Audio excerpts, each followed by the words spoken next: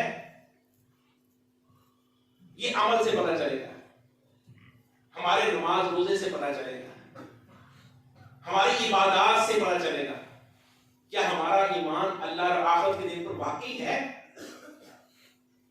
اللہ رب العزت فرماتے ہیں ارائیت الذی یکذب بالدین فذلک الذی یدعو الیتیم، کیا تم نے دیکھا ان لوگوں کو جو قیامت کے دن کی تکذیب کرتے ہیں، آخرت کی تکذیب کرتے ہیں، یہی وہ لوگ ہیں جو یتیموں کو دھکے دیتے ہیں۔ گویا کہ اس آیت سے کیا ثابت ہوا کہ یتیموں کو دھکے دینے والا دراصل وہ آخرت کو نہیں مانتا۔ اگر اس کا یہ ڈر اور خوف ہوتا کہ میں نے قیامت والے دن اللہ کی بارگاہ میں جمع ہونا ہے اور اللہ کو میں نے حساب کتاب دینا ہے، اپنے اعمال اللہ کے سامنے میرے اعمال پیش کیے جانے، تو کمزوروں کے ساتھ اس طریقے سے سلوک کرتا۔ جو بے بس لاچار لوگ ہیں ان کو دھکے دیتا۔ جس طرح دوسری جگہ فرمایا وَيْلٌ لِّلْمُطَفِّفِينَ الَّذِينَ إِذَا اكْتَالُوا عَلَى النَّاسِ يَسْتَوْفُونَ، ہلاکت ہے، بڑی ہلاکت ہے ان لوگوں کے لیے جو ماپ تول میں کمی کرتے ہیں۔ جب وہ کوئی کسی سے تول کر لیتے ہیں، ماپ کر لیتے ہیں، تو پھر پورا پورا لیتے ہیں، یستوفون، پورا لیتے ہیں۔ وَإِذَا كَالُوهُمْ أَوْ وَزَنُوهُمْ يُخْسِرُونَ، جب دوسروں کو تول کر دیتے ہیں یا ماپ کر دیتے ہیں تو خسارہ ڈالتے ہیں، ڈنڈی مارتے ہیں۔ یہ کیوں کرتے ہیں؟ ماپ تول میں کمی کرنا۔ اللہ رب العزت نے کیا فرمایا؟ الا یظن اولئک انہم مبعوثون، جو ماپ تول میں کمی کرنے والے ہیں، ڈنڈی مارنے والے ہیں، کیا یہ سمجھتے نہیں ہیں کہ قیامت والے دن ان کو پیش کیا جانا اللہ کے سامنے؟ کوئی ڈر خوف نہیں ہے ان کے دل میں؟ الا یظن اولئک انہم مبعوثون، اٹھائے جائیں گے قیامت والے دن، اللہ کے سامنے پیش ہوں گے۔ اس سے کیا ثابت ہوا محترم بھائیوں؟ اس سے یہ ثابت ہوا جو لوگ اس طریقے سے اللہ کی نافرمانیاں کرتے ہیں، معصیت کرتے ہیں، ماپ تول میں کمی کرتے ہیں، حرام خوری کرتے ہیں، سود خوری کرتے ہیں، دراصل آخرت میں قیامت والے دن اٹھائے جانے پر ان کا مضبوط ایمان نہیں ہے، بہت کمزور سا ایمان ہے۔ مثال کے طور پر نماز کے بارے میں رسول اللہ صلی اللہ علیہ وسلم نے فرمایا کہ بین الرجل و بین الشرک ترک الصلاۃ، آدمی کے اور شرک اور کفر کے درمیان جو چیز ہے وہ نماز کا فرق جو ہے وہ نماز کو چھوڑنا ہے۔ اگر کوئی شخص نماز چھوڑ دیتا ہے وہ کفر اور شرک کے ساتھ مبتلا ہو جاتا ہے۔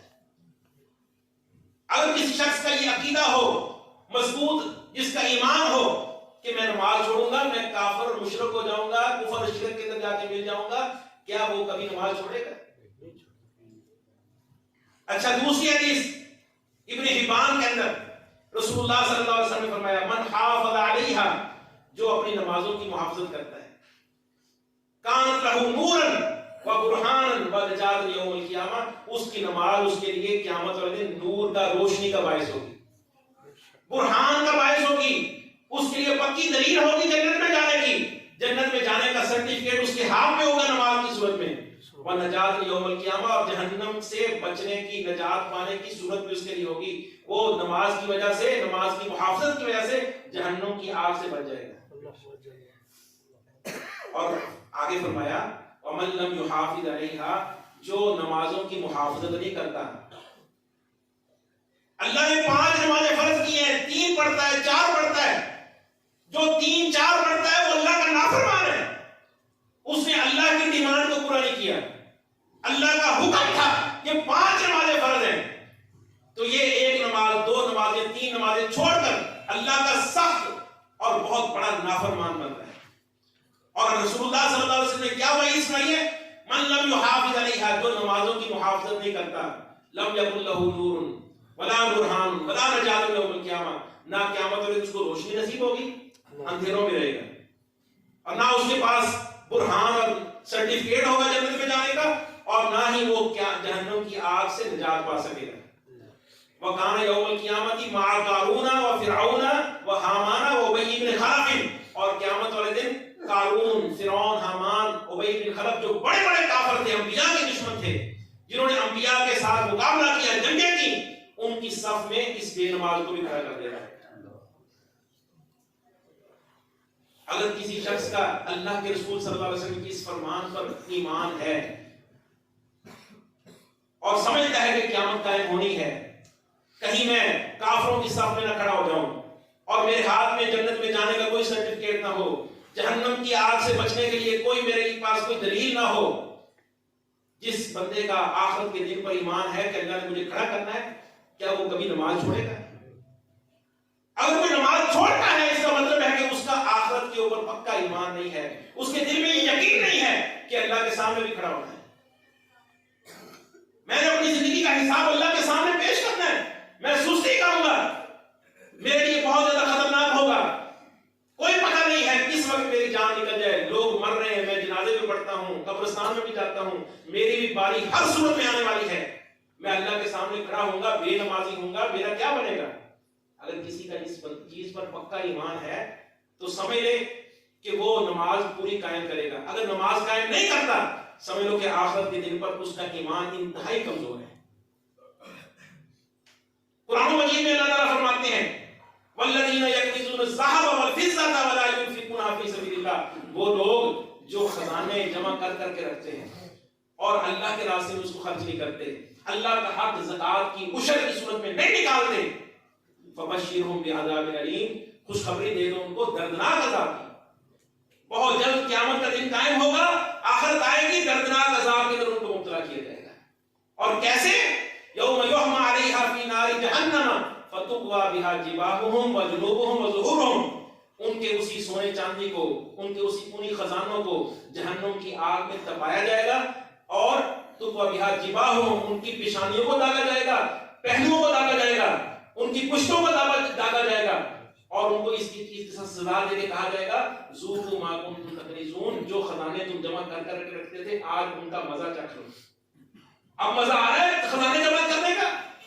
بڑے خزانے جمع کرتے تھے، جب زکات دینے کی باری آتی تھی تمہارے دل کو ہول پڑتا تھا، پریشانی ہوتی تھی. عشر دینے کی باری آتی تھی تم پریشان ہو جاتے تھے.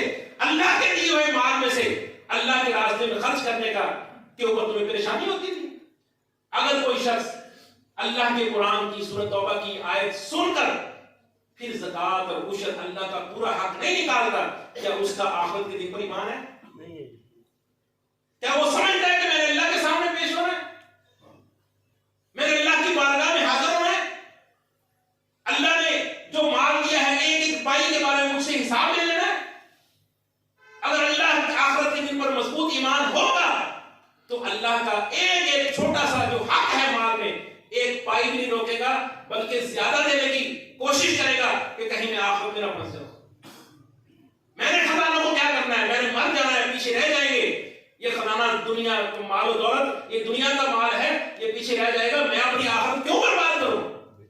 کیا ایسے لوگ پوری زکات دینے والے مسلمان، اسلام کا کلمہ پڑھنے والے یہ زیادہ ہیں یا زکات نہ دینے والے زیادہ ہیں؟ نماز 5 وقت کی پڑھنے والے ان کی تعداد زیادہ ہے یا سستی کرنے والوں کی تعداد زیادہ ہے؟ آپ دیکھ رہے ہیں آخرت کے دن پر کن کا ایمان ہے؟ اکثر لوگ اسلام کا کلمہ پڑھتے ہیں، اپنے آپ کو مسلمان کہتے ہیں، لیکن آخرت کے اوپر ایمان انتہائی کمزور ہے۔ حلال حرام کے معاملے میں کوئی پرواہ نہیں ہے۔ رسول اللہ صلی اللہ علیہ وسلم نے فرمایا تھا، صحیح بخاری میں حدیث ہے کہ سیاتی ان قریب لوگوں پر ایسا زمانہ آئے گا لا یبال المرء ما اخذ، جو انسان کے پاس مال آ رہا ہے اس کی کوئی پرواہ نہیں ہوگی اب من الحلال یا من الحرام، حرام آ رہا ہے یا حلال آ رہا ہے، میں جو کما رہا ہوں یہ حلال ہے یا حرام ہے، کوئی پرواہ نہیں ہے، بس آنا چاہیے۔ آج جس کا جو داؤ لگتا ہے وہ لگانے کی کوشش کر رہا ہے، جوئے کے ساتھ آ رہا ہے، کرپشن کے ساتھ آ رہا ہے، رشوت کے ساتھ آ رہا ہے، اس کو حلال کرنے کی کوشش کرتے ہیں، جن میں تھوڑا سا بھی ڈر ہوتا ہے نا، خیال ہوتا ہے کہ بھئی پھنس نہ جائے، وہ مولوی کے پاس جاتے ہیں اور اپنے مطلب کے فتوے لینے کی کوشش کرتے ہیں کہ کسی طریقے سے ہمیں کوئی حجت مل جائے، کوئی دلیل مل جائے، اور اپنے آپ کو مطمئن کر سکتے ہیں۔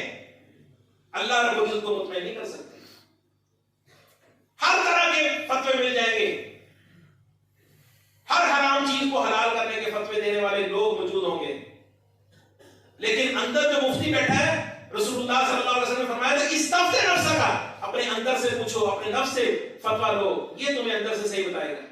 الاسم ما حاک فی صدرک، کا گناہ وہ ہوتا ہے جو انسان کے سینے میں کھڑکتا ہے، اندر سے بڑا پریشان ہوتا ہے، بے چینی ہوتی ہے، اضطراب ہوتا ہے، کہیں میں حرام تو نہیں کھا رہا، اور پھر جب بندہ حرام کھانے کا رسیا ہو جاتا ہے، عادی بن جاتا ہے، پھر اندر سے ضمیر بھی مردہ ہو جاتا ہے، رشوت کھا رہا ہے، سود کھا رہا ہے، دھوکے بازی ہو رہی ہے، حتیٰ کہ اپنی بہنوں کا حصہ بھی ایسا خبیث ہے، اپنی بہنوں کا حصہ بھی نہیں چھوڑتا۔ جو وراثت میں اللہ نے حصہ رکھا ہے، اللہ تعالیٰ نے بڑی سخت وعید سنائی ہے، بہنوں کا بھی حصہ ہے، بھائیوں کا بھی حصہ ہے، بیٹوں کا بھی حصہ ہے، بیٹیوں کا بھی حصہ ہے، طرح طرح کے ہیلوں بہانوں کے ساتھ، بھئی ان کا کمایا ہوا ہے، یہ انہوں نے کمایا ہے، اس طرح کے طرح طرح کے بہانوں کے ساتھ اپنی بیٹیوں کا حصہ پامال کرتا ہے۔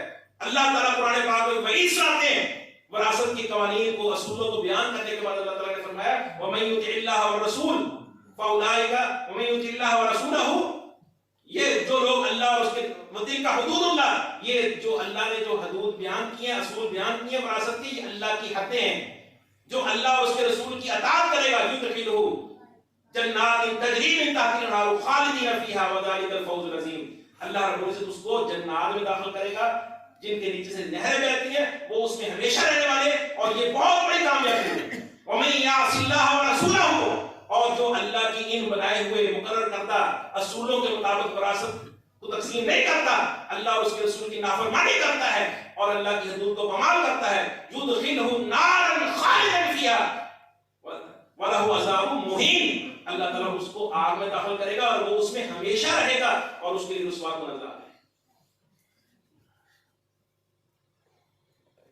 اب جو لوگ اپنی زندگیوں میں اپنی بہنوں کو حصہ نہیں دیتے، اپنی بیٹیوں کو حصہ نہیں دیتے، حالانکہ یہ بہت حساس مسئلہ ہے، ایک ایک پائی کا قیامت والے دن حساب دینا پڑنا ہے، کیا ان کا آخرت کے دن پر ایمان ہے کہ قیامت والے دن اللہ نے جو کسی کا حق ادا نہیں کرتے، اللہ نے ان کو پوچھنا ہے اور ان کو قیامت والے دن اپنی بارگاہ میں کھڑا کرنا ہے اور ان کے لیے سخت وعید سنائی ہے، نارن خالدن، اللہ اس کو آگ میں داخل کرے گا، اس میں ہمیشہ رہے گا۔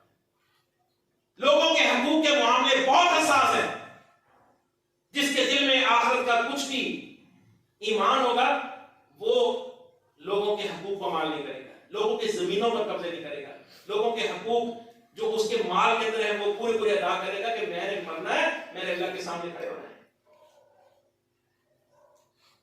یہ چیزیں پوری ہونی چاہیے، جب اگر یہ چیزیں پوری ہیں، اللہ کی توحید کا عقیدہ مضبوط ہونا چاہیے اور اس چیز کے اوپر پورا بندے کو حساس ہونا چاہیے کہ کہیں میری توحید خراب نہ ہو جائے، معاشرے میں شرک یا رسومات کا علم ہونا چاہیے اور ان سے بچنے کے لیے انسان کی پوری تیاری ہونی چاہیے، اس کے فرشتوں پر ایمان ہو، کتابوں پر ایمان ہو، رسولوں پر ایمان ہو، تقدیر کے اوپر ایمان ہو اور آخرت کے دن موقع پر اپنے ایمان کو چیک کرتا رہے اپنے عمل کے ذریعے کہ میرے اندر کتنا ایمان ہے. اگر میں عملی طور پر مضبوط ہوں، میرے اندر اللہ کا کوئی ڈر خوف ہے، اللہ کے سامنے کھڑے ہونے اور حاضری دینے کا کوئی ڈر خوف ہے میرے اندر، اس چیز کو بھی چیک کرتا رہے، پھر بندہ مسلمان ہے. وگرنہ لاکھ کلمہ پڑھتا رہے، اپنے آپ کو مطمئن کرتا رہے، لا الہ الا اللہ کا ورد کرتا رہے، اگر اس کے مطابق اس کا عقیدہ نظریہ نہیں ہے تو مرتے وقت بھی اس نے کلمہ پڑھ لیا ہے، وہ اپنی کامیابی کو امید رکھے. ایک دن کے اندر کروڑ مرتبہ بھی لا الہ الا اللہ کا ورد کر لے، اگر اس کے مطابق اس کا عقیدہ نظریہ نہیں ہے، اس کا ایمان اس کے مطابق نہیں ہے، تو اس کا کروڑ مرتبہ بھی لا الہ الا اللہ پڑھا ہوا اس کو فائدہ دینے والا نہیں ہے. عزیز بھائیوں، ہمیں اس مسئلے میں اپنے ایمان کو مضبوط کرنے، یہ بہت بڑا ایک قیمتی سرمایہ ہے ہمارا، اس کے لیے ہمیں فکر مند ہونا چاہیے. جس طرح کہ حسن بصری رحمہ اللہ کا قول میں نے ذکر کیا کہ اپنے ایمان کے بارے میں وہی فکر مند ہوتا ہے جو حقیقی طور پر مومن ہوتا ہے، اور جو فکر مند نہیں ہوتا، غافل ہوتا ہے، دنیا کی غفلتوں میں پڑ کر ایمان کی پرواہ نہیں کرتا، وہ بندہ ہے جس کے دل کے اندر نفاق آ چکا ہے. اللہ رب العزت ہمیں سمجھنے کی اور عمل کرنے کی توفیق عطا فرمائے. اقول قولی ھذا استغفر اللہ.